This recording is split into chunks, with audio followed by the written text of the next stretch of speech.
This prenup was supposed to protect her $3 million empire, but she forgot to sign one line. And her husband? He noticed. Let me tell you about the day Lena Volkov signed her life away, without even realizing it. Picture this, a penthouse office in downtown Miami. Floor-to-ceiling windows overlooking the ocean. Lena perched on a white leather couch that probably cost more than your car, tapping her manicured nails against a 27-page prenup. That sound? That was the countdown to her own downfall. Because here's the thing about prenups, most people think they're about protection. But for someone like Lena, this was a power play. A way to remind her sweet, artist husband Marco exactly where he stood in her empire. And oh, what an empire it was. $3 million babied at the Malibu beach house, purchased with her IPO money at even her grandmother's pearl necklace, appraised at $200K and kept in a humidity-controlled safe. All of it? Protected. Or so she thought. Now Marco? He wasn't stupid. Sure, he played the supportive husband perfectly, mixing her martinis at investor parties, laughing when she jokingly called him her trophy husband. But that man noticed everything. Especially the blank line. Article 12.7. In the event of infidelity by the offending party, all spousal support shall be rendered null and void. Lena had made him initial every other clause, even ridiculous ones like husband forfeits right to critique wife's driving, but this one? She'd left it and signed. Just in case you get ideas, she'd purred, swirling her Pinot Noir like a Bond villain. Marco had just smiled. Not the smile of a defeated man. The smile of someone who just found the escape hatch. Fast forward 8 months. Lena's walking through life like she's invincible. Her startup's valuation doubles. She's featured in Forbes 30 Under 30. And somewhere along the way, she starts working out. Now, I don't mean yoga at 6am working out. I mean private sessions with 24-year-old trainer Leo working out. I mean, suddenly needing deep tissue massages 3 times a week, working out. And Marco? He notices. Notices when Lena starts. Wearing sports bras under her blazers. Deleting texts the second her phone pings. Coming home with her hair smelling like someone else's cologne. But here's where Lena screwed up. She forgot one crucial thing. Marco wasn't just an artist. He was a portrait painter. And portrait painters? They know how to study a face. Which is why, when Lena came home one Tuesday night babbling about a last-minute team retreat in Cabo, Marco didn't even blink. The same smile he'd given her over Article 12.7. Because now he had his brushstroke. The next morning, Lena strutted out the door with her Louis Vuitton duffel, the one Marco knew she only used for special trips. As her Uber pulled away, Marco did 3 things. Took a photo of their shared calendar, where Cabo Retreat overlapped with Marco Chemo number 4. Logged into their joint Amex account, password, Lena's birthday 123. Ordered 2 things. A new set of paintbrushes. A $900 forensic accountant. Because Marco might have been an artist. But he was about to paint his masterpiece. Marco didn't need a smoking gun. He needed patterns. And Lena? She left them everywhere. Take that first business trip to Cabo. The one where she'd texted, "No service at the resort." For 72 straight hours. Marco might have believed her. If he hadn't been staring at her Instagram activity log. Lena Volkov liked at trainer_Leo's post, 2:17 a.m. Pause, let the hypocrisy sink in. Funny how resort Wi-Fi works perfectly for double-tapping shirtless gym pics, but not for, "How's your chemo going, honey?" But Marco? He didn't confront her. Confrontation is for amateurs. Real revenge requires receipts. So Marco became a ghost in his own marriage. While Lena was busy, booking team retreats at adults-only resorts. Charging $400 spa treatments to their Amex. Always at 3 p.m. on Tuesdays. Developing a sudden obsession with hot yoga, despite mocking it for years. Marco was taking screenshots of her deleted tagged photos. Cross-referencing Venmo payments with hotel receipts. Noticing how trainer Leo always wore the same Tom Ford cologne Lena accidentally bought him for Christmas. The devil's in the details, kids. And Marco? He was writing the gospel. But here's the moment everything changed. The Thursday Lena came home from hot yoga with her hair still damp, raving about how refreshed she felt. Marco was blending her a post-workout smoothie when, buzz, her phone lit up on the counter. One notification. Leo, miss you already. Next time, no underwear winking face. And the kicker? The timestamp, 2:14 p.m.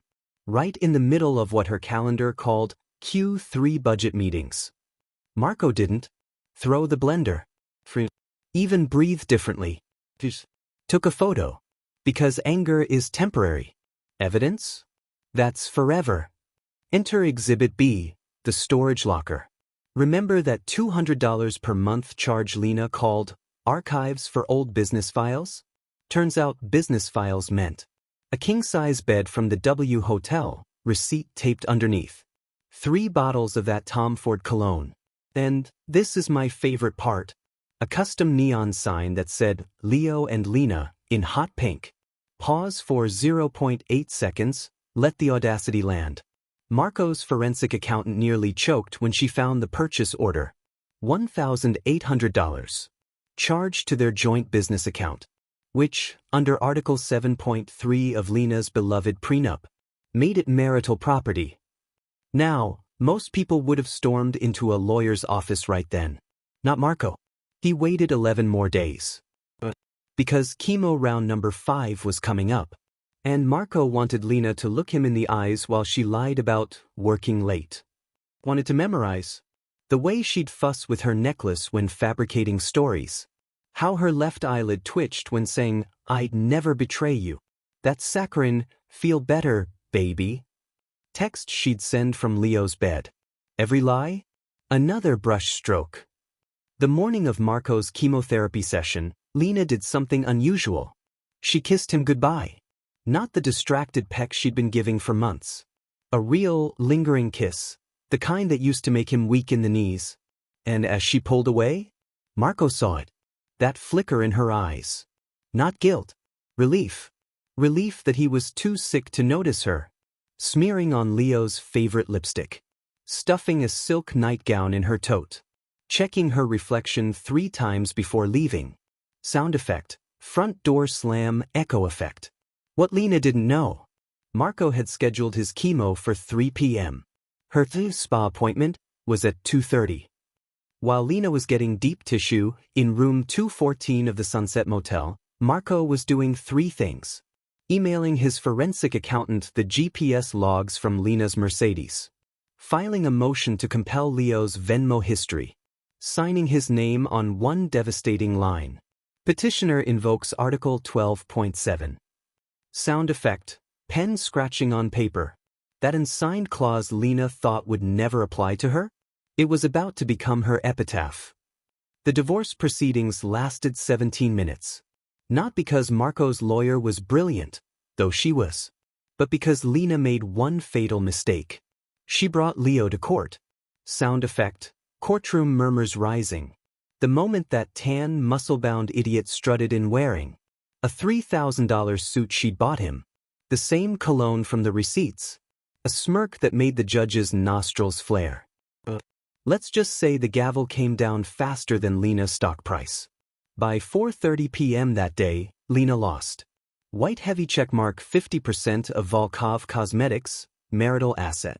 White heavy checkmark the Malibu house, dissipation of joint funds. White heavy checkmark even her precious Birkins, proven purchased with community property. But the real masterpiece? That apology letter she'd scribbled at 3 a.m. The one that said, it didn't mean anything? It became Exhibit B. And the judge? He read it aloud.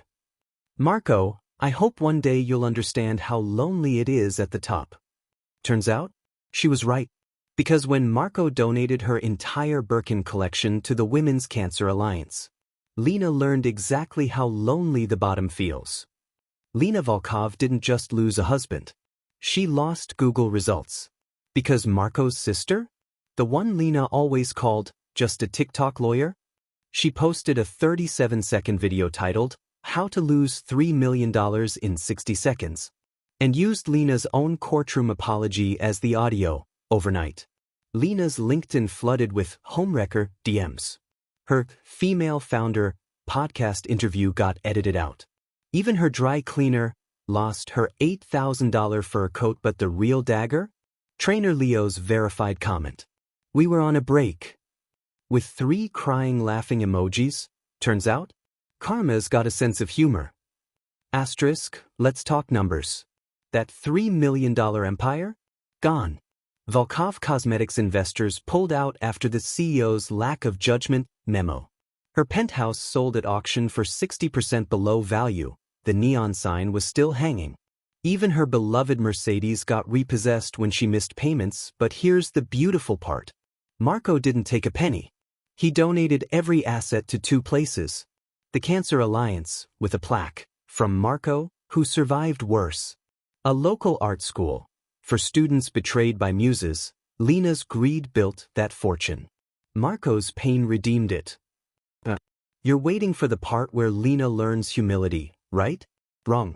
Because 6 months later, she showed up at Marco's gallery opening. Wearing last season's Prada and a smile sharp enough to cut glass.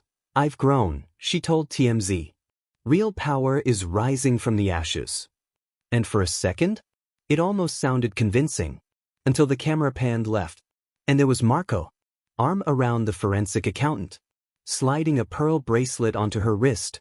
Not just any pearls. Grandma's pearls. And the look on Lena's face? Priceless. Last week, Lena launched a resilience coaching website. $500 an hour. Testimonials from anonymous clients. And the banner photo? A sunset in Cabo. Marco saw it. He didn't comment. Didn't block her. Screenshotted the pricing page, because some lessons? They take more than one fall to learn. Asterisk, who deserved it more, Lena or Leo? Drop your verdict below.